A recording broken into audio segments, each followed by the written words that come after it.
네, 안녕하세요. 저는 법무법인 여는 민주노총 법률원에서 변호사로 일하고 있는 김하경이라고 합니다. 오늘 강연은 제가 민주주의 사회와 노동인권이라는 주제를 가지고 강연을 시작을 해보려고 합니다. 이 강연을 2장의 사진으로 한번 열어보려고 하는데요. 혹시 여러분 이런 장면 보신 적 있으신가요? 백화점 내부 모습인데요.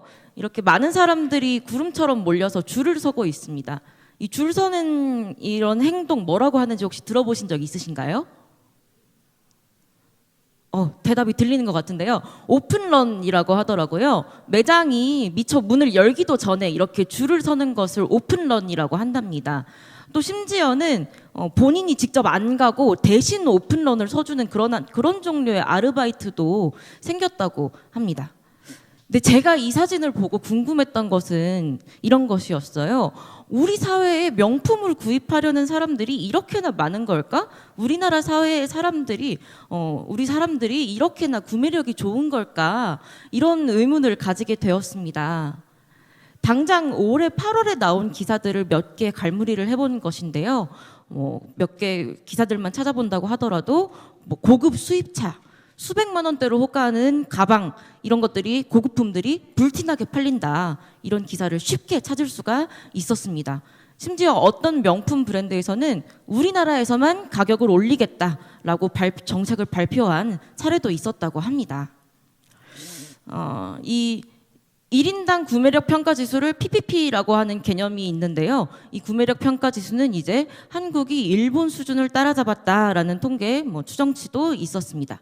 좀 전에 이기범 교수님께서도 짚어주셨듯이 이 구매력 지수를 기준으로 하면 일본뿐만 아니라 스페인, 영국, 이탈리아까지도 이제 능가하는 그런 수준이 한국이 이제 되었다고 말씀을 해주셨죠. 그만큼 우리나라 1인당 GDP가 급성장했고 경제 규모도 매우 커졌다 이런 뜻이겠습니다. 우리나라는 OECD 경제협력개발기구죠. 그런데 우리는 OECD를 소위 선진국 클럽이라고들 인식을 많이 하잖아요. 이 OECD에 가입한 지 벌써 26년이 되었다고 합니다. 작년에 25주년을 기념해서 한국 정부가 우리나라가 정말 상상 이상의 성과를 거두었다라고 자축을 했다고 합니다.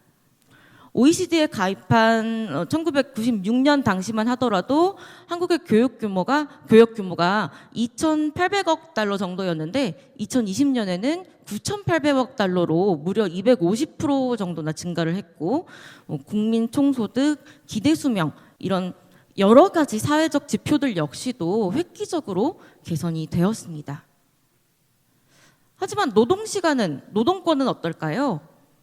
지금 현재 대통령인 윤석열 대통령은 후보 시절에 노동시간에 대한 법적인 규제를 좀 완화할 필요가 있다. 획기적인 수준으로 풀어야 한다라는 발언으로 많은 비판을 받기도 했습니다. 우리나라가 OECD 회원국이 된 이래로 수많은 사회적 지표가 개선되었음에도 불구하고 우리나라 현재까지도 장시간 노동국이라는 오명을 벗지 못하고 있습니다. 이 표를 보시면 OECD 국가 중에 2위를 차지한다고 되어 있지요. 2019년 기준으로 한 통계입니다.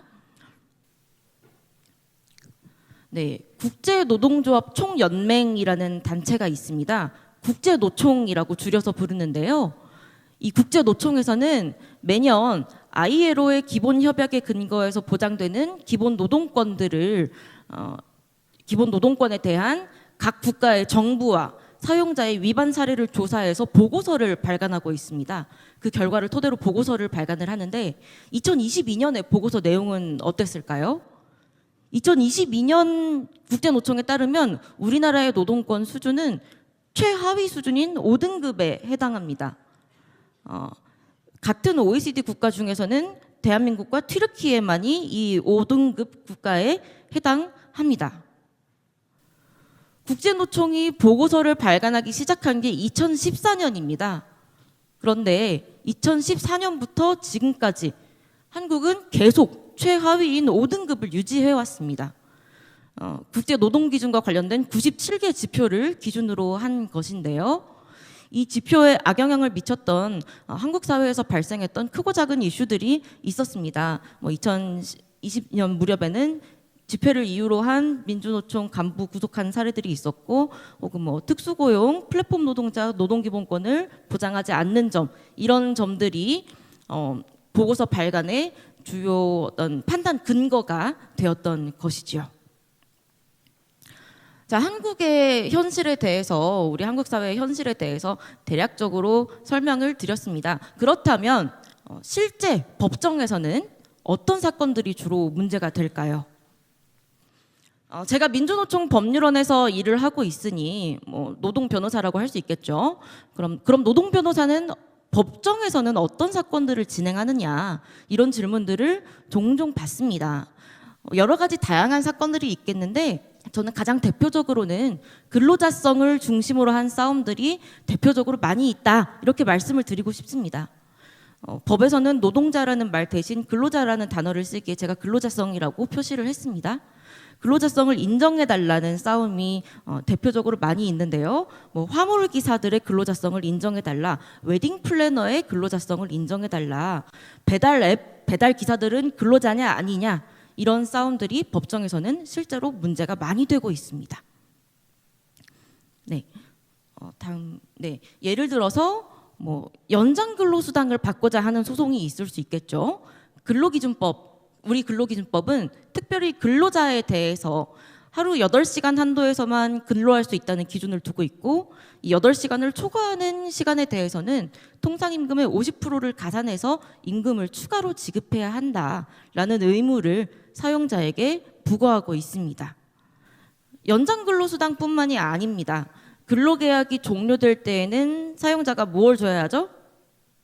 퇴직금을 줘야 하죠. 퇴직금을 지급해야 한다는 퇴직금 제도, 또 근로계약을 사용자 측에서 해지하고자 할 때, 그러니까 해고하고자 할 때에는 특별히 정당한 사유가 있어야만 한다는 해고 제한 제도 역시 근로자들에게만 특수하게 적용되는 특별한 제도입니다. 만약에 근로자로 인정받지 못한다면 어떻게 될까요? 하루에 8시간 넘게 근로하더라도 하루 20시간을 근무해도 연장 근로수당을 받을 법적인 근거가 없는 거죠. 근로자로 인정받지 못한다면 퇴직금을 요구할 수도 없는 거고요. 계약 해지도 언제든지 당할지도, 아무런 특별한 사유 없이 당할지도 모르죠. 근로기준법뿐만이 아닙니다. 이 규정은, 이 법령은 산재보험법의 법령인데요. 산재보험제도의 적용을 받고자 하는 소송에서도 근로자성이 종종 쟁점이 되고는 합니다. 우리 사회가 특수한 보험제도를 두고 있죠. 사람이 일하다가 다쳤을 때 보험금을 지급하도록 하는 산재보험제도를 우리 사회가 두고 있습니다. 이 산재보험도 법적으로 인정되는 근로자에게만 의무적으로 적용되고 있습니다. 법적으로 근로자라고 인정되지 않는 사람들에게는 의무적으로 적용되지 않습니다. 때문에 우리 사회에서 특수고용 노동자로 분류되는 수많은 직군의 종사자들, 좀 전에 말씀드렸던 화물운송 기사분들이라든지 웨딩 플래너, 채권 추심원, 학습지 교사들, 골프장 캐디, 이렇게 특수고용 노동자로 분류되는 수많은 직군의 종사자들이 나는 프리랜서가 아니다, 나는 자영업자가 아니라 근로자로 분류해달라라는 종류의 법정 싸움을 하고는 합니다. 노동조합으로 인정받고자 하는 소송에서도 근로자성이 쟁점이 됩니다.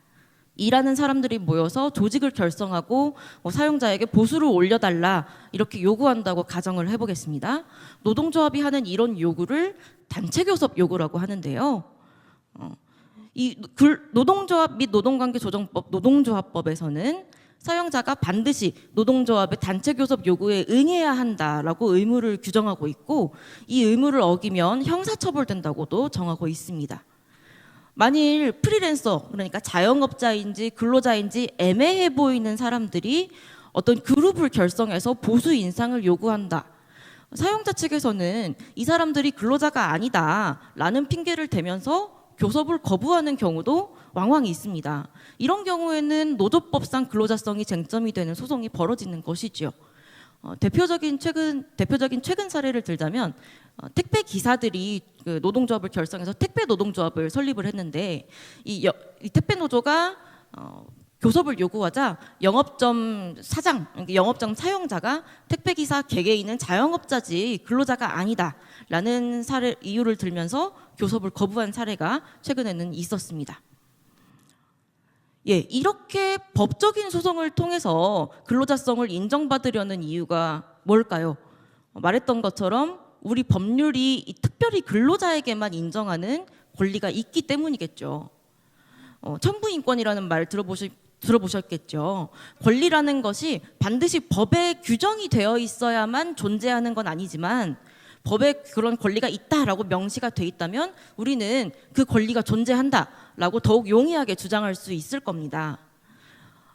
헌법에서는 노동과 관련해서 두 가지의 권리를 명시를 하고 있는데요. 헌법 32조가 있고 헌법 33조가 있습니다. 쉽게 말해서 헌법 32조는 개인적 노동에 관한 개인적 권리를 의미하고 헌법 33조는 노동에 관한 집단적 권리를 의미하는 것이다 라고 쉽게들 말을 하는데요. 헌법 제32조의 노동권부터 설명을 드리겠습니다. 헌법 제32조의 노동권은 일자리를 구해서 계속해서 일을 할 수 있는 권리, 그리고 그 인간다운 조건과 환경에서 일할 권리를 의미하고 있습니다.